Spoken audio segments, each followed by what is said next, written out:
سامحني رجلاج اليوم متوسطة حاسيلو. اسمع، البارح كلمتكم على البارح كلمتكم على الدولة الرستمية والعباسية، وتكلمتكم على العصر الثامن في قيروان. قلت لكم c'est un peu l'âge d'or arabe du 8e siècle, du 8e 9e siècle. اليوم باش نكلمكم على الفاطميين. يعني كي تشوفوا الخارطة متاع تونس في القرن التاسع، كانت الدولة العباسية في قيروان، والدولة الرستمية في صحراء الجزائر وجنوب تونس، وكانوا ديانتهم مختلفة.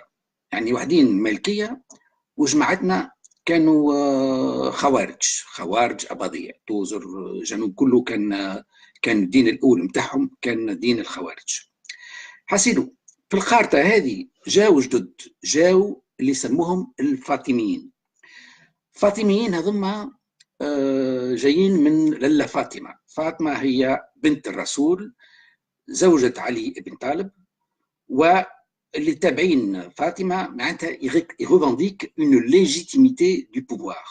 يعني كانها سان بوفوار d'autorité divine، هما كما تابعين الرسول، دونك ايزون لا ليجيتيميتي دو بوفوار. لكن جماعة الفاطميين ils sont plus faibles. يعني بربي السلافة دقيقة بربي. Les Fatimides, ils sont plus faibles devant la grande puissance des Abbassides. Et alors, la stratégie des Fatimides, oui, c'est de se dire, pour prendre puissance, on va gagner l'Égypte. L'Égypte, c'est un gros morceau. Avant d'attaquer l'Égypte et de se retourner sur l'Empire abbasside, on va prendre l'Afrique du Nord, donc l'Ifriqiya, qui est constituée avec de tas de petits royaumes.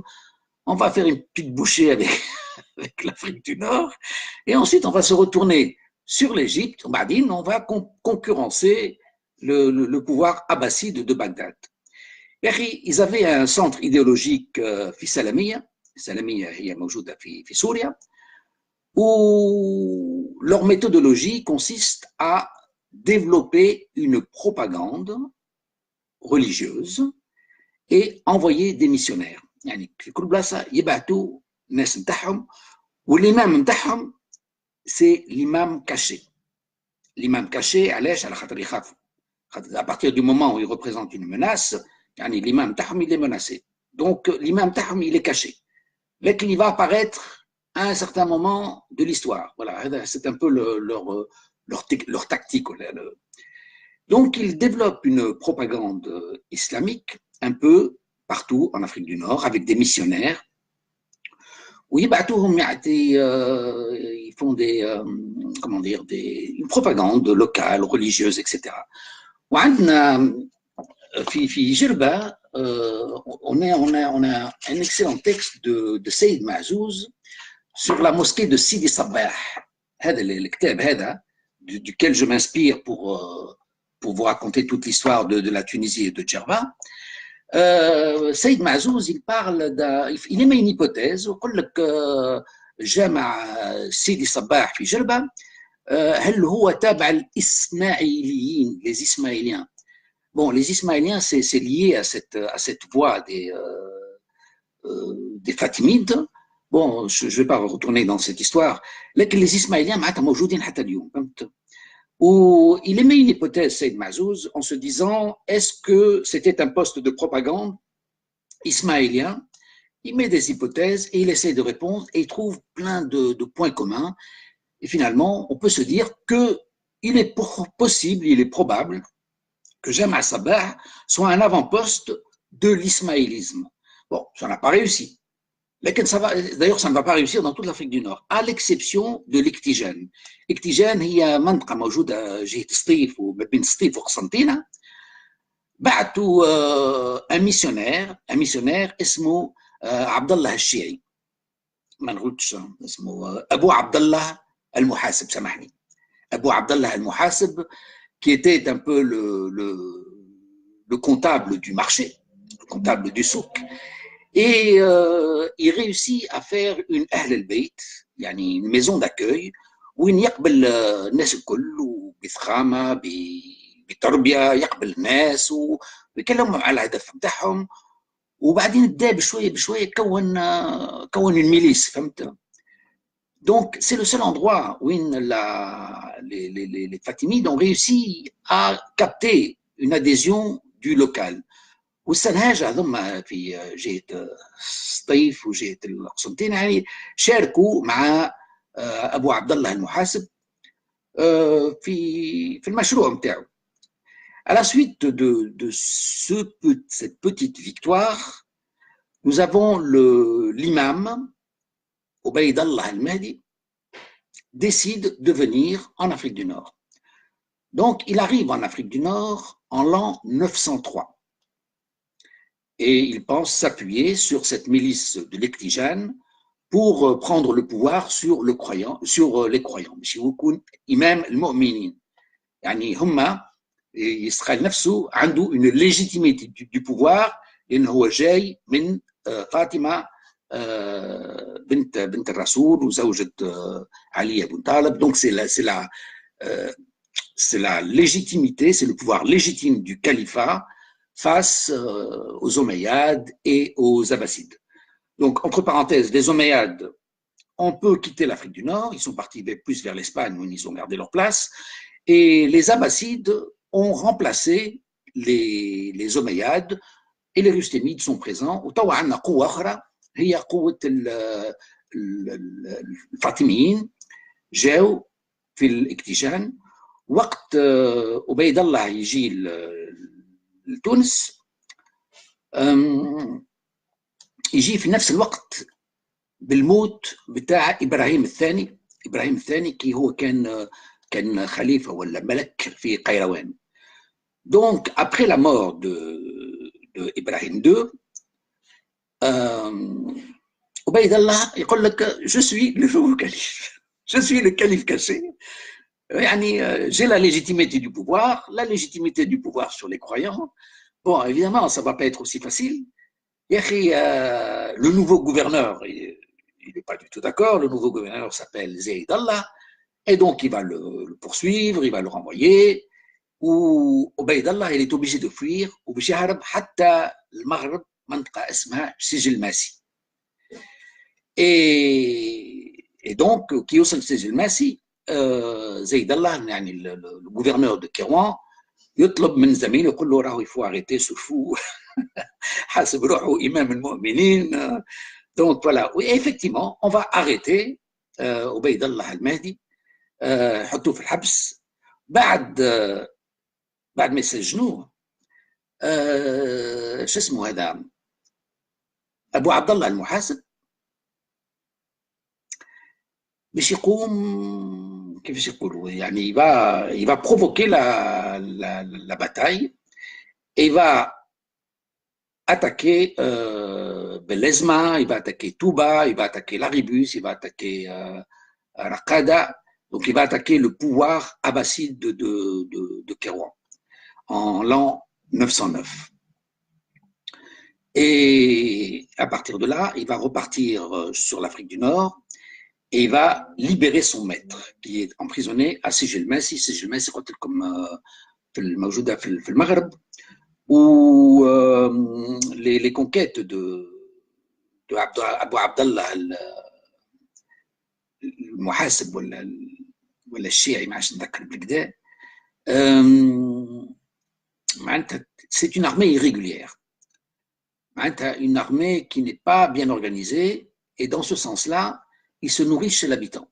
يجيعوا ويذبحوا، مش موافق يقتل، فهمت؟ ودونك هدموا وكسروا كل شيء، وصلوا حتى التياغات وسجل الماسي وكسروا كل شيء اللي مختلف في الدين نتاعهم، فهمت؟ يعني طريقه خاطر احنا جماعتنا في شمال افريقيا كلهم كانوا يقول لك خوارج، دونك ils ont une pratique religieuse qui était différente. هما مش موافقين يكسروا ويقطعوا ويقتلوا، دونك خلاو نظريه خايبه نتاع الفاطميين، خاصه هذا ابو عبد الله الشيعي ولا ابو عبد الله المحاسب، نسيت شو اسمه بالضبط، ويعاود يرجع بقوة ويمشي يعني يمنع الإمام qu'il n'a jamais vu. عمره لا شافه لكن معناتها قاعد عايش dans le mythe de l'imam caché مشى منعه قال لك دوره فهمت عاود رجعوا القيروان لكن في قيروان non il pouvait pas s'installer يا اخي الامام هذا الامام عبيد الله المهدي va s'installer dans la ville de Cap Africa et Cap Africa tout le monde ne le sait pas Cap Africa c'est la nouvelle Mehdiya c'est l'ancienne Mehdiya باش يعطي لها donc اسمه et il va créer donc la ville de Mehdiya qui porte donc son nom. Attends, j'ai encore fait une bêtise, je m'excuse. Alors, la technique, ça. Donc, j'annule, ok, je continue. Voilà. Donc, le pouvoir des Fatimides a été très, très, très impopulaire. Non seulement ils ont été brutaux, ils ont été violents. Alors, ils conquérissent sans gérer.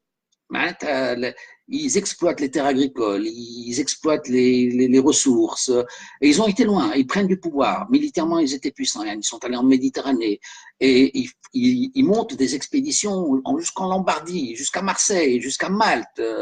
C'est quand même une puissance maritime importante. Ils attaquent même Djerba en 923, donc les Fatimides ont laissé une très très mauvaise mémoire de violence et de brutalité. Même le fameux Abdallah Sheh dont je vous ai parlé, celui qui est allé, qui a monté la milice, la première milice en Afrique du Nord, la milice fatimide, celui qui est allé libérer son maître, celui qui a provoqué le conflit, celui qui a provoqué la guerre, qui a donné toute la puissance et qui fait un accueil à l'imam, parce que quand l'imam revient, il lui fait un accueil triomphal à Raqada en 910. Tout le monde attend le Mahdi, le Mahdi Jeh. Donc vous imaginez d'un point de vue religieux la puissance que ça représente. Eh bien, après avoir fait toute cette fonction, Abu Abdallah, il se considère un peu comme légal. Erreur. Qu'est-ce que tu te considères comme égal ou طالب بحسابات ou طالب نخلصوا العسكر نتاعك etc. Donc صارت مشكلة. Donc عبيد الله a fait tuer le chiite Abu Abdallah Chihi et son frère, ce qui ne l'empêche pas d'organiser de grandes funérailles pour dire à la mémoire d'un grand héros, Hassid. Bon, ça ce sont des pages d'histoire. Donc la période de la Tunisie entre 905 et 965 est une période très très trouble, très difficile, avec des souffrances, avec des révoltes, avec des guerres, avec des tentatives de conversion. Même si on vous dit que l'Afrique du Nord est un pays musulman, mais qu'il y avait une pratique melkite, il y avait une pratique chiite, il y a une pratique ibadite, et il a fallu convertir les uns aux autres. Et donc, il y avait une diversité assez lourde. Bon, je ne vais pas aller plus dans le détail par rapport à ça, mais c'est quand même une période intéressante, très trouble. Et elle va avoir deux conséquences. La période fatimide. D'abord, une révolte civile, la rébellion. La rébellion d'un personnage qu'on appelle Abu Yazid. Abu Yazid, Sahab al-Himar.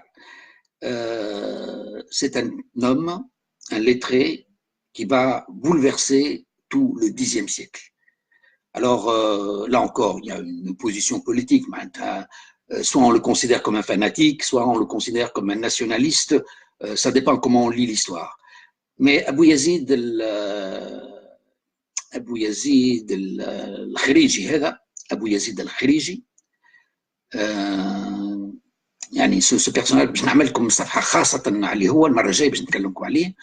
Donc ça, première conséquence, c'est cette rébellion portée par un seul homme, par un seul rebelle, qui va vraiment menacer le pouvoir fatimide.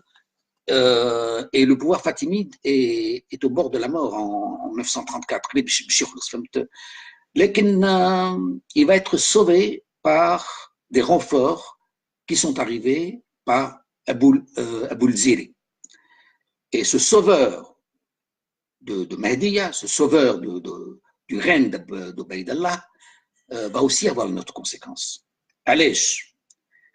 Maintenant, je compte comme la stratégie première des Fatimides, on va passer par l'Afrique du Nord, on va conquérir l'Égypte et on va se retourner sur le pouvoir abbasside de Bagdad. Ça, c'est le projet. On ne s'imaginait pas que l'Afrique du Nord allait être aussi dure. Et après avoir battu, on est au bord de la mort, le pouvoir fatimide est au bord de la mort à ce moment-là. À partir de ce moment-là, il part en Égypte et de manière très surprenante, ils prennent l'Égypte avec beaucoup de facilité.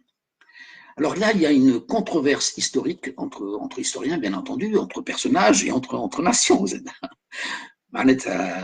حتى ما بين تونس ومصر il y a un conflit de traitement de l'information historique. على خاطر pour les Nord-Africains, le pouvoir fatimide est sauvé par les Tunisiens.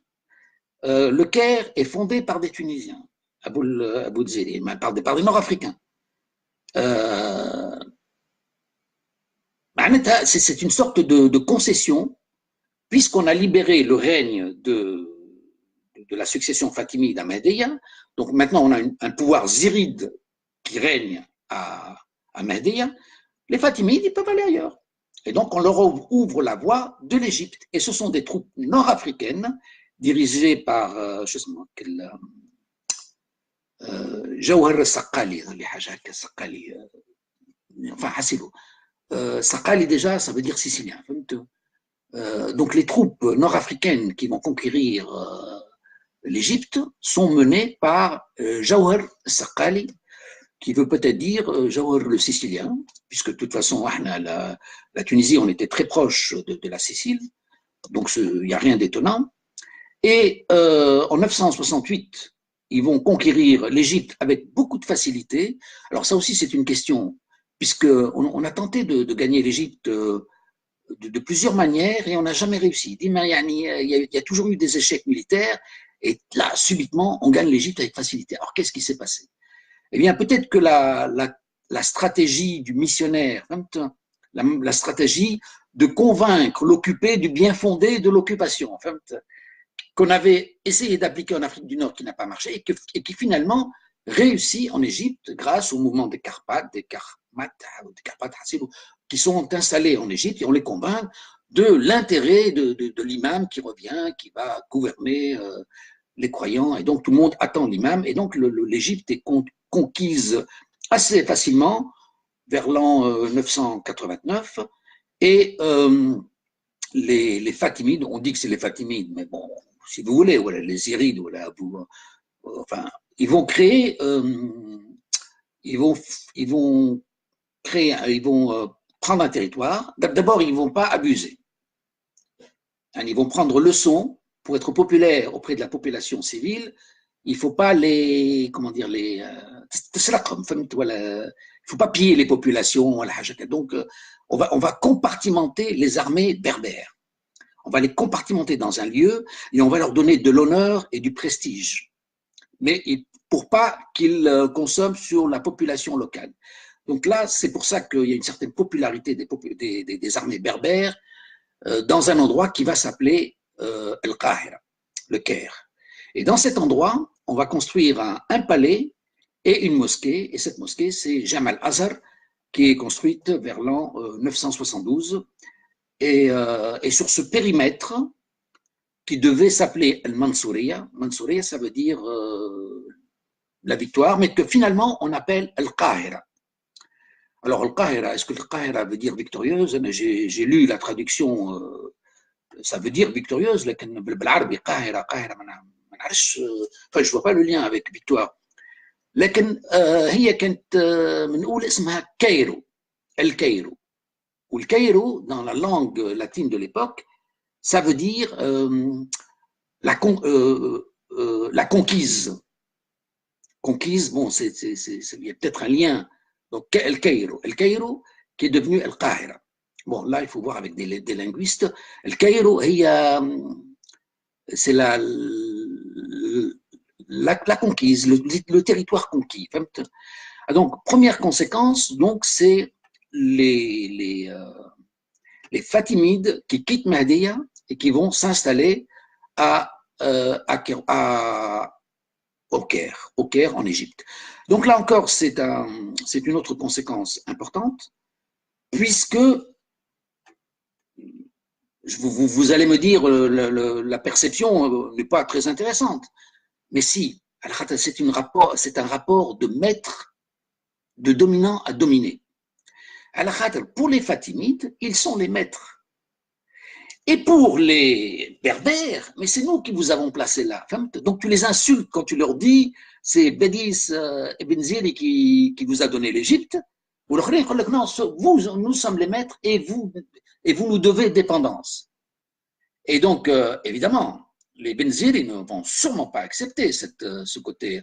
On n'a pas de maître, on n'a jamais eu de maître et on a notre territoire de nous-mêmes. Et comme avec les conquêtes, les révoltes, les rébellions d'Abou Yazid, vous vous comportez comme maître. Et donc, les Égyptiens, enfin les Fatimides d'Égypte, donc, réclament quasi un impôt, comme si eux devaient protéger l'Afrique du Nord, etc. Et donc, ça va faire un désaccord historique, qui dure jusqu'à aujourd'hui, même jusqu'au XXe siècle. Masri, qui est Ben Badis, qui a fondé le Caire, il est très cher. Et là. Bon, c'est des polémiques, bon, on va dépasser tout ça, c'est pas la question.